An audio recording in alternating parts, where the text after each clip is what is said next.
দিনটি ছিল 8ই জুলাই, অর্থাৎ মাম্মামের জন্মদিনের আগের দিন। তো সেদিনকে কিছু কেনাকাটার জন্য চলে গিয়েছিলাম ধনিয়াখালি। মাম্মাম বায়না করলো শপিং মলে ঢুকবে, চ তাহলে। তো চলে গেলাম দুজন মিলে শপিং মলের ভিতরে। ও একটা টপ দুটো প্যান্ট কিনলো, কিনে আর এইটাকে নিয়ে সারা শপিং মল ঘুরতে লাগলো। আমি বলছি, দেখ ফালতু দেরি করাস না, চ এবার বাড়ি যায়। তো বেরিয়েই মাম্মাম বললো, মা একটু খিদে পাচ্ছে, খিদে পাচ্ছে অ্যাকচুয়ালি। ওকে চলো, কী খাবে বলো। না তুমি যা বলবে, আমি যা বলবো। হচ্ছে তাহলে রোল খাবি? হ্যাঁ চলো রোল খাবো।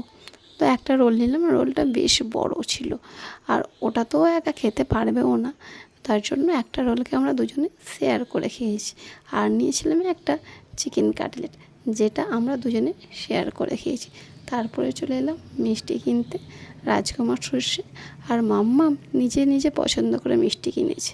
মিষ্টি কেনার পরে চলে এলাম কেক কিনতে মিও আমর থেকে।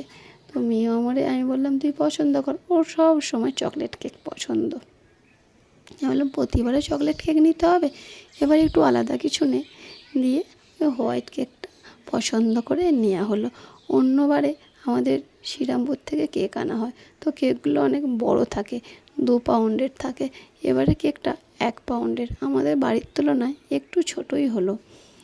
তো কী আর করা যাবে, একটা কেক নিয়ে চলে এলাম। রাতে ফিরতে আমাদের 9টা সাড়ে 9টা বেজে গেছিলো।